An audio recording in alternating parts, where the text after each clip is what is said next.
ఉచిత varicose veins consultation మరియు screening, సర్జరీలపై special discount. భారతదేశంలోని best varicose veins Avis hospital ని సంప్రదించండి.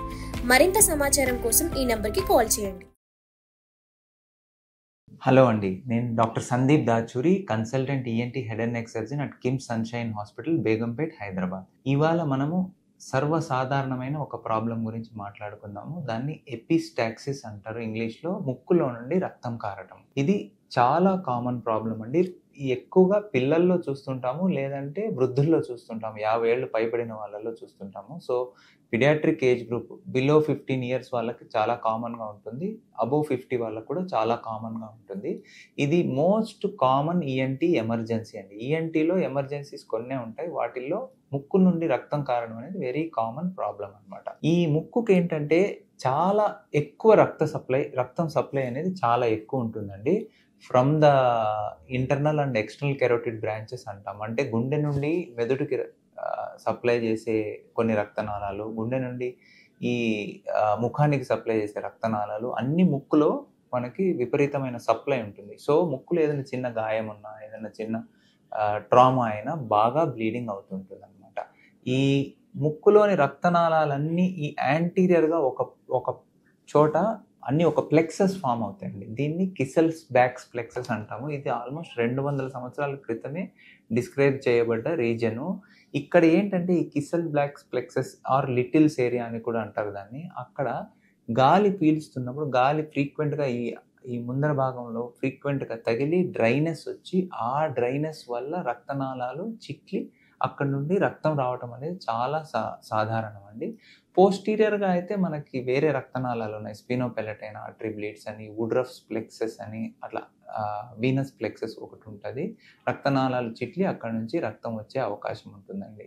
బేసిక్గా దీన్ని ఎలా క్లాసిఫై చేస్తారు అంటే, ముక్కులోని రక్తం రావడాన్ని చిన్నపిల్లల్లో ఒక కేటగిరీ, అడల్ట్స్లో ఒక కేటగిరీ, లేదా ప్రైమరీ ఎపిస్టాక్సిస్ అంటాం. అంటే మనకు రీజన్ ఏం లేకుండా సింపుల్గా రక్తం కారటము. సెకండరీ ఎపిస్టాక్సిస్ అంటే లోపల ఏదో గడ్డ ఉంది, లేదా మనిషికి రక్తం గూడు కట్టడానికి వీలు లేదు, అతనికి ఏదో హిమోఫీలియానో లేకపోతే వాన్ విల్లీబ్రాండ్ డిసీజ్, అట్లా రక్తానికి సంబంధించిన ప్రాబ్లమ్స్ ఉన్నాయి. వాళ్ళల్లో ముక్కులో రక్తం కారడం మనకు కారణం తెలుసు కాబట్టి సెకండరీ ఎపిస్టాక్సిస్ అంటాం. ఈ విధంగా కాకుండా మనం ఇంకొక విధంగా కూడా క్లాసిఫై చేయొచ్చు. ఒకటి anterior and posterior epistaxis. Anterior epistaxis అంటే దీన్ని పైరిఫార్మ్ అపర్చర్ అంటామండి. ఈ పైరిఫార్మ్ అపర్చర్కి ముందరి భాగంలో ఎక్కడి నుంచి అయినా మనకి రక్తస్రావం జరుగుతుంది ముక్కులో నుండి అంటే యాంటీరియర్ ఎపిస్టాక్సిస్ అంటాం. అలా కాకుండా ఈ పైరిఫార్మ్ అపర్చర్కి వెనుక భాగం నుంచి బ్లీడింగ్ అయ్యి ఆ బ్లీడింగ్ మనం మింగేసే అవకాశము, పొరపోయే అవకాశం కూడా ఉంటుంది. పోస్టీరియర్ నేజల్ బ్లీడ్స్ అంటాము. ఆ విధంగా కూడా క్లాసిఫై చేయొచ్చండి. ఇప్పుడు ఈ ఎపిస్టాక్సిస్ అంటే ఈ రక్తస్రావం మొదలైతే మోస్ట్ కామన్లీ 90% నేను లిటిల్స్ ఏరియా అని చెప్పాను కదండి, అక్కడి నుంచే కారుతుంది. పిల్లల్లో ఈ ఏరియా నుంచి బ్లీడింగ్ రావడం సర్వసాధారణం. ఎందుకంటే వాళ్ళు ముక్కులో ఉన్న పక్కులు తీయటము, ముక్కులో వేలు పెట్టడం ఇవన్నీ సాధారణంగా ఉంటాయి. సో గాయమయ్యి పిల్లల్లో ఈ బ్లీడింగ్ అవ్వటం అనేది సాధారణంగా ఉంటుంది.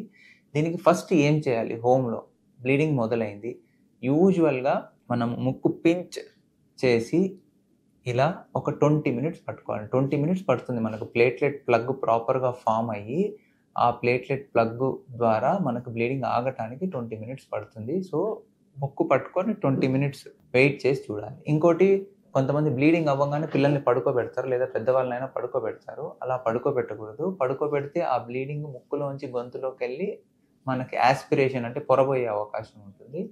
సో కూర్చోబెట్టి తల ఇలా వంచి ముక్కు పట్టుకోవాలి. సో దట్ ఏమున్నా ముక్కులో ముందరికే వస్తుంది కానీ బ్లడ్ వెనక్కి వెళ్ళదు. తర్వాత కొంచెం ఐస్ ప్యాక్స్ పెట్టచ్చండి. ముక్కు మీద ఐస్ ప్యాక్స్ పెడితే రక్తనాళాలు కంట్రాక్ట్ అయ్యి ఈ బ్లీడింగ్ అనేది తగ్గే అవకాశం ఉంటుంది. సో ఆ తర్వాత హాస్పిటల్కి వచ్చాక ఎలాంటి ట్రీట్మెంట్ ఉంటుందంటే, యూజువల్లీ మేము హెడ్ లైట్ తోటి మొత్తం అసలు బ్లీడింగ్ ఎక్కడ అవుతుంది, ఏ రీజన్లో ఉంది బ్లీడింగ్ అనేది గమనించి అవసరమైతే సక్షన్ చేసి ఉన్న బ్లడ్ క్లాట్స్ అన్నీ తీసేసి, మనకి కంటికి కనపడుతుంది అనుకోండి బ్లీడర్, యాంటీరియర్ బ్లీడర్ అనుకోండి, కంటికి కనపడుతుందంటే దాన్ని కాటరైజ్ చేసేస్తే, అంటే కెమికల్ కాటరీ అని సిల్వర్ నైట్రేట్తోనో దేనితోనో కాటరైజ్ చేస్తాము, లేదా bipolar cautery, electric cautery, operation theatre తీసుకెళ్ళి ఒక బైపోలార్ కాటరీతో రక్తనాళం ఏదైతే కనపడుతుందో దాన్ని కాటరైజ్ చేసేస్తాం. ఇది సింపుల్ కాటరైజేషన్తో, ఎండోస్కోపీతో మనం రక్తం రాకుండా ఆపచ్చండి. ఇలా చేసినా కూడా ఆగట్లేదు, లేదా పోస్టీరియర్ బ్లీడ్ ఉంది, మనం బ్లీడర్ ఐడెంటిఫై చేయలేకపోతున్నాము, అలాంటి పరిస్థితుల్లో ఏం చేయాల్సి వస్తుందంటే ముక్కు ప్యాక్ చేయాల్సి వస్తుందండి. ఈ ముక్కు ప్యాక్ చేయడం అనేది మనము రిబ్బన్ గాజ్తో, ఓల్డ్ టైమర్స్ అయితే రిబ్బన్ గాజ్తో చేస్తారు. ఇప్పుడు మెరోసెల్ ప్యాక్స్ అని వచ్చాయండి. అవేంటంటే లోపల పెట్టంగానే ఆ తడిని పీల్చుకొని ఉబ్బుతాయి అన్నమాట. ఉబ్బి ప్రెషర్ వల్ల మ్యూకసా నుంచి బ్లీడ్ అవ్వకుండా చూస్తాయి. ఇలా యాంటర్ నేజల్ ప్యాక్స్ అని, పోస్టీరియర్ నేజల్ ప్యాక్స్ అని వచ్చాయి. ఈ ప్యాకింగ్ చేయడము ఒక పని. ఆ ప్యాక్స్ పెట్టాక ఒక 2-3 రోజుల తర్వాత ఆ ప్యాక్స్ తీసేసి మళ్ళీ ఎక్కడైనా బ్లీడింగ్ ఉందా లేదా అని చూసుకోవచ్చు. యూజువల్గా ఈ ప్యాక్స్ పెడితే మనకు 24 to 48 అవర్స్లో బ్లీడింగ్ అనేది ఆగిపోతుందండి. ఇలా కూడా అవ్వలేదు, తగ్గట్లేదు, మళ్ళీ బ్లీడ్ అవుతుంది అంటే అప్పుడు ఆపరేషన్ థియేటర్ తీసుకెళ్ళి మత్తిచ్చి ఏవైతే మెయిన్ రక్తనాళాలు ముక్కుకు సప్లై చేస్తున్నాయో, స్పీనోపెలటైన్ ఆర్టరీ అని, మ్యాక్సిలరీ ఆర్టరీ అని, ఈ ఆర్టరీస్కి క్లిప్స్ వేయడం జరుగుతుందండి. ఈ క్లిప్స్ వేస్తే ఆ బ్లీడింగ్ ఆగిపోతుంది. ఇలా కూడా ఆగట్లేదు అంటే నెక్స్ట్ వచ్చేసి మనకి ఒకటి ఆప్షన్ ఎంబోలైజేషన్ అంటాము. అంటే మనకు రేడియాలజిస్టు, ఇంటర్వెన్షన్ రేడియాలజిస్ట్ ఎంబోలైజేషన్ అని ఏ రక్తనాళాల నుంచి బ్లీడ్ అవుతుందని ఛాన్స్ ఉందో ఆ రక్తనాళాలని బ్లాక్ చేస్తారు. లేదా కెరోటిడ్ లైగేషన్ అంటాము. ఇక్కడ మెడలో నుంచి ఈ సైడ్ ఏ సైడ్ బ్లీడ్ అవుతుందో ఆ సైడ్కి సప్లై చేసే కెరోటిడ్ లైగేషన్. ఇవి చాలా అరుదుగా వాడతామండి. యూజువల్లీ 90% బ్లీడింగ్స్ తగ్గిపోతాయి మన ప్యాకింగ్ ద్వారా కానీ లేదా కాటరైజేషన్ ద్వారా కానీ. తగ్గని పక్షంలో ఇటువంటి చర్యలు తీసుకోవాల్సి వస్తుంది. సో బ్లీడింగ్ వచ్చింది అంటే మనం ఫస్ట్ చేయాల్సింది ఏంటంటే 20 minutes పట్టుకోండి.